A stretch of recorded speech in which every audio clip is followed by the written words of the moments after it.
नमस्कार दोस्तों, आप सबके स्वागत करता हूं अपने YouTube चैनल पे। और एक बार फिर नाउन के पार्ट्स लेके आया हूं। अभी पिछले वीडियो में मैंने आपको पढ़ाया था प्रॉपर नाउन के बारे में। जैसा कि जानते हैं कि एक बार ओवरव्यू लेते हैं प्रॉपर नाउन का। प्रॉपर नाउन वो नाउन होते हैं जो किसी के नाम को प्रदर्शित करते हैं, किसी के व्यक्तिगत नाम को। अगर लड़का है तो लड़के, जैसे 5-6 लड़के हैं, 10 लड़के हैं, 20 लड़के हैं, तो सबके अलग अलग नाम होते हैं। सबके अलग अलग नाम होते हैं तो वो क्या हो जाते हैं, प्रॉपर नाउन होते हैं। जो प्रॉपर नाउन एक विशेष नाम होता है जिसका, जैसे आधार कार्ड बनवाते हैं तो लड़के के नाम से नहीं बनता, वो किसी व्यक्ति या किसी, मतलब एक एक आदमी के नाम से या एक एक महिला के नाम से, इन सब के नाम से जो आधार कार्ड हमारे बनते हैं तो वो स्पेशल एक नाम होता है। तो वो किसी व्यक्ति, वस्तु, स्थान, इन सब के नाम को हम क्या कहते हैं, प्रॉपर नाउन करते हैं किसी विशेष के लिए। अब बात आती है, आज कॉमन नाउन की बात करते हैं। तो चलिए कॉमन नाउन के बारे में देखते हैं। कॉमन नाउन से ही लगता है, कॉमन नाउन का मतलब है जातिवाचक संज्ञा। कॉमन, अब जैसे एक लड़का है, अब लड़के का अगर कोई विशेष नाम है तो वो है प्रॉपर नाउन, लेकिन केवल लड़का बोल देंगे तो वो क्या हो जाएगा, कॉमन नाउन। क्यों? कॉमन का जाति का मतलब ही होता है कि किसी एक जाति के बारे में। जैसे बोलते हैं लड़का एक जाति है, लड़की एक जाति है। अब ये एससी ओबीसी ये सब मत इसमें नहीं आता है। वो आता है एक लड़का जाति है, जैसे कि जानवर एक जाति है, प्रजाति है, जाति है। पेड़ पौधे की एक जाति है, लड़के की एक जाति है, लड़की की एक जाति है। तो ये सब जो जाति होते हैं उनको जो प्रदर्शित करता है। अब इसकी डेफिनेशन देखते हैं। एक common noun is a name given in common to every person और things of the same class or kind.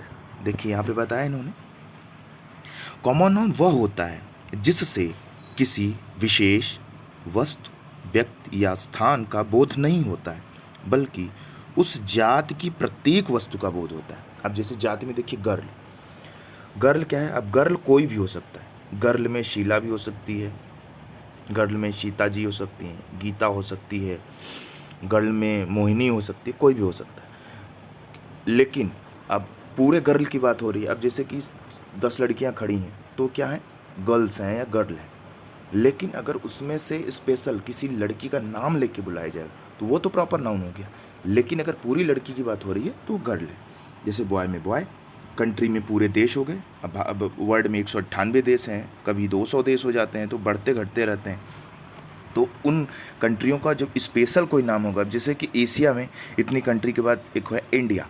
अब इंडिया क्या हो गया, ये प्रॉपर नाउन हो गया। लेकिन अगर एशिया में कितने देश हैं, अगर कंट्रीज़ की बात करें तो कॉमन नाउन हो गया।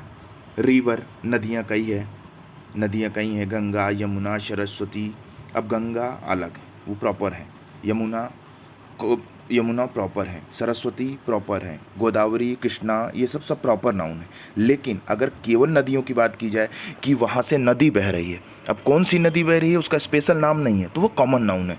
लेकिन अगर कह दिया जाए कि वहाँ से गंगा नदी बह रही है तो Ganga, that is a proper noun. और यहाँ पे क्या है, रिवर केवल कॉमन नाउन, केवल उसकी नदी की पूरी जाति का बोध हो रहा है इसमें, तो कॉमन नाउन। ठीक है, आगे चलते हैं। अब इसमें क्या होता है, कॉमन नाउन का पहला अक्षर कैपिटल नहीं होता क्योंकि वो कॉमन होता है। अब रिवर का पहला अक्षर कैपिटल तो होगा नहीं। गंगा का हो जाएगा दी गंगा, द गंगा लिख देंगे, वो कैपिटल हो जाएगा क्योंकि वो प्रॉपर नाउन हो गया। लेकिन यहाँ पे केवल रिवर की बात हो रही है तो कैपिटल नहीं होता है। दूसरा, कॉमन नाउन का प्लूरल बनाया जा सकता है। अब रिवर का रिवर्स, जैसे कह दिया जाएगा there are many rivers floating, बहुत सी नदियाँ बह रही। There are many boys standing over there, वहाँ पे बहुत से बच्चे खड़े हैं। तो ये क्या होगा, कॉमन नाउन का प्रतीक है। This is the common noun. तो you know what is the common noun. तो कॉमन नाउन का मतलब ही होता है कि किसी का कोई स्पेशल नेम ना रहे जबकि उसकी पूरी जाति, सेम क्लास एंड काइंड का बोध होता है, that is a common noun. तो यहाँ पे कॉमन नाउन का प्लूरल भी बना सकते हैं, रिवर्स, बॉय का बॉयज, गर्ल का गर्ल्स, कंट्री का कंट्रीज, एटसेट्रा। ओके, नेक्स्ट, जब proper material, proper noun, material noun और एब्स्ट्रैक्ट नाउन से पहले कोई भी article, article a an, the या दी, जब मैं इसको पढ़ाऊंगा तो वहाँ पे डिफाइन कर दूंगा कि द क्या है और दी क्या है।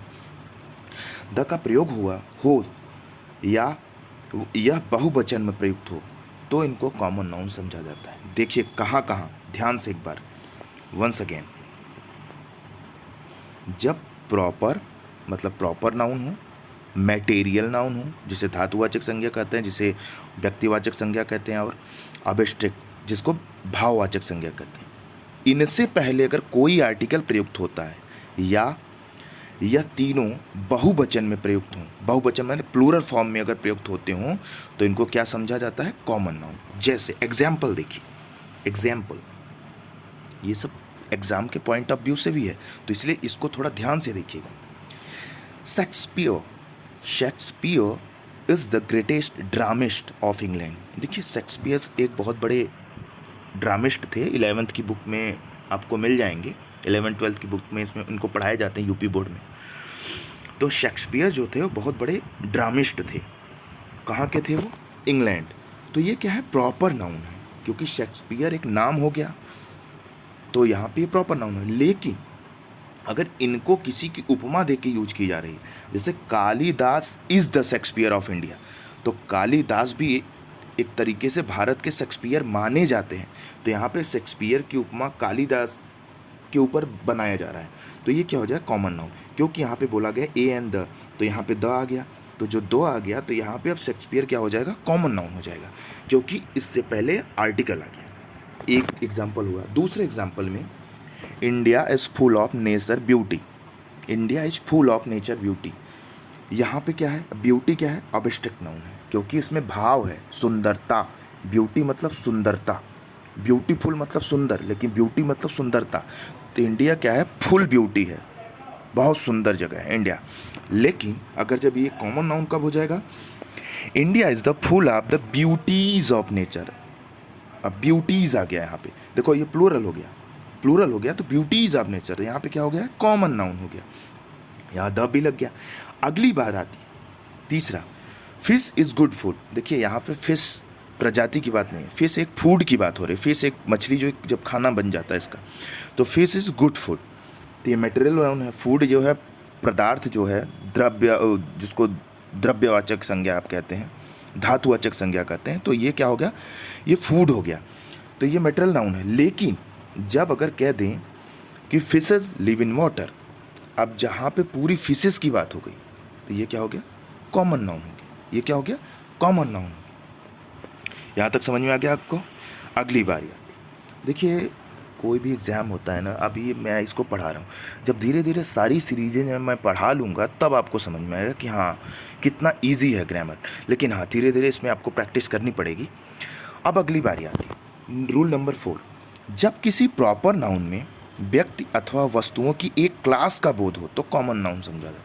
जैसे कि पहले ही हो गया, एक क्लास का, सेम क्लास का बोध है, जैसे he is the Kalidas of the age, he is the Kalidas of the age, मतलब वह अपने समय का बहुत बड़ा नाटककार था। यहाँ पे ये नहीं होगा कि अपनी एज में कालिदास की एज का था, नहीं, ये उपमा दी जा रही है। अब दी लग गया ना तो कॉमन नाउन हो गया ऑलरेडी, तो उसको ये बताया जा रहा है कि वो अपने समय में बहुत बड़ा नाटककार था। अब जैसे मैं कह दूं कि you are the Sachin Tendulkar of the age, मतलब तुम अपने समय के बहुत बड़े क्रिकेटर थे, तुम अपने समय के बहुत बड़े क्रिकेटर थे। अब क्रिकेटर क्या, सबसे बड़ा क्रिकेटर इसमें पूरी दुनिया में अगर कोई है तो सचिन तेंदुलकर, सचिन तेंदुलकर, ठीक है। अगली बारी आती, जैसे 5 नंबर, जो शब्द किसी खिताब या पदवी को प्रदर्शित करते हैं वे कॉमन। खिताब पदवी तो आप जानते ही होंगे, खिताब या पदवी। अब जैसे द सुल्तान ऑफ टर्की,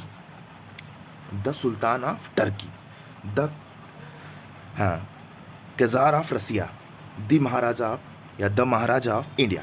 तो ये सब जो हैं ये इनके खिताब हैं। जैसे भारत के महाराजा, ये खिताब है। तुर्की के सुल्तान, एक खिताब या पदवी को प्रदर्शित करती है, वो पदवी है। भारत में एक महाराजाओं की पदवी होती थी, राजा महाराजाओं की, ठीक है। तो ये क्या होता है? कॉमन नाउन है। ये आप प्रॉपर नाउन इनको नहीं कह सकते, क्योंकि सबके पहले दी लगा है, या दी भी लगा है, खिताब भी है, पदवी है, तो ऐसे ही आपको समझ में आ रहा है कि ये एक तरीके से खिताब या पदवी है, ठीक है। अगली बारी आती है, अगली बारी देखते हैं, ये हो गया। अब बारी आती है 6 नंबर पे, जब कलेक्टिव नाउन एक से अधिक ग्रुप प्रकट करें तो कॉमन नाउन कहलाता है। सबसे पहले तो ये भी जान लीजिएगा कि इंग्लिश में एक्सेप्शन इतने ज़्यादा हैं, इतने ज़्यादा अपवाद हैं कि आप अपवाद ही पढ़ते रहेंगे। लेकिन हाँ, पढ़ना पड़ेगा। English is very important language. Hindi भी बहुत इंपॉर्टेंट है, हिंदी भी बहुत इंपॉर्टेंट है, लेकिन जब आप किसी जॉब में जाते हैं तो देखिए इंटरव्यू तक तो इंग्लिश ही बोलते हैं, भले जाके बाद में हिंदी हो जाए, लेकिन इंग्लिश आपको इतना जानना जरूरी है। SSC full of English, railway, banking, कुछ ऐसे एग्ज़ाम है जो केवल इंग्लिश पे ही डिपेंड हो जाते हैं, क्लैट, कैट, ये सब इंग्लिश में ही बात करते हैं। तो आपको बेसिक इंग्लिश की जानकारियाँ हो जानी चाहिए। बात अगली आती है, जब कलेक्टिव नाउन एक से अधिक ग्रुप को प्रकट करते हो कॉमन नाउन कहलाता है। सीधी बात है। कलेक्टिव नाउन कौन सा होता है? जब किसी, जैसे क्लास, क्लास का मतलब होता है कलेक्टिव नाउन, क्योंकि क्लास में काफ़ी बच्चे हो जाते हैं, क्लास ऑफ स्टूडेंट। लेकिन यहाँ पे क्या बात हो रही है, यहाँ पे देखिए अगली, there are 40 boys in my class. Boys in my class, class एक कलेक्टिव नाउन है, तो यहाँ 40 बॉयज कलेक्टिव नाउन हो गया। लेकिन अगर कर दें there are 40 classes in my class, there are 40 classes in my class नहीं होगा, यहाँ पे होना चाहिए इन माई स्कूल, SCHOOL। अब कह दिया जाए there are 40 classes in my school, school बना लीजिएगा, सॉरी टाइपिंग मिस्टेक हो जाती है कभी कभी, हाँ, इन my school, in my school. तो यहाँ पे जो क्लासेस है, अब यहाँ पे जो क्लासेस है वो कॉमन नाउन हो जाएगा, वो कॉमन नाउन हो जाएगा, क्योंकि वो कॉमन पूरे क्लास का बोध हो।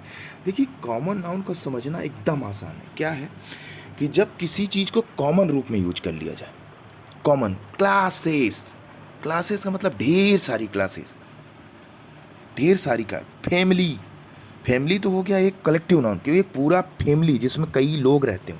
लेकिन अगर families, 100 families in my village, families, तो वो एक तरीके से कॉमन यूज हो रहा है। तो जो कॉमन जो चीज़ यूज है वो कॉमन नाउन, ठीक है। जैसे there are 11 members in my family, हमारे परिवार में 11 लोग रहते हैं, तो एक 11 लोगों के समूह का एक फैमिली बन गया। लेकिन अब हजारों फैमिली, 100 फैमिली रहती है मेरे गांव में, तो यहाँ पे क्या हो गया, कॉमन हो गया वो बात, वो फैमिली जो हो गई काफ़ी फैमिली रहती है, वो कॉमन बात हो गई। There are many teams in India, teams, जहाँ पे टीम्स की बात आ गई, टीम्स, जब टीम है तो इंडियन टीम, तो ये क्या हो गया, कॉमन, ये हो गया collective noun, team, Indian team. India की टीम में जैसे कि विराट कोहली जो कैप्टन है उसकी टीम में 11, 12, 15 प्लेयर होते हैं। लेकिन there are many teams, there are many cricket teams in India. अब जैसे कि रणजी की टीम हो गई, ब्लॉक लेवल की टीम हो गई, ग्रामीण क्षेत्र की टीम हो गई, मंडल की टीम हो गई, रणजी की टीम हो गई, तो ये सब चीज़ तो वो कॉमन नाउन हो जाए। जो चीज़ कॉमन की तरह यूज किया कॉमन नाउन, जो चीज़ प्रॉपर की तरह यूज किया प्रॉपर नाउन, जो चीज़ कलेक्टिव की तरह यूज किया वो कलेक्टिव नाउन। तो आशा करता हूँ कि आपको मेरी वीडियो ज़रूर समझ में आई होगी, और अगर आप ऐसे ही चाहते हैं कि हम आपके लिए मेहनत करते हैं तो आप मेरी प्रेरणा, मोटिवेशन को बढ़ाते रहे, हमारा चैनल लाइक, सब्सक्राइब और शेयर करते रहिए, और आप नए नए वीडियो के ऐसे ही आनंद लीजिए। बहुत बहुत धन्यवाद।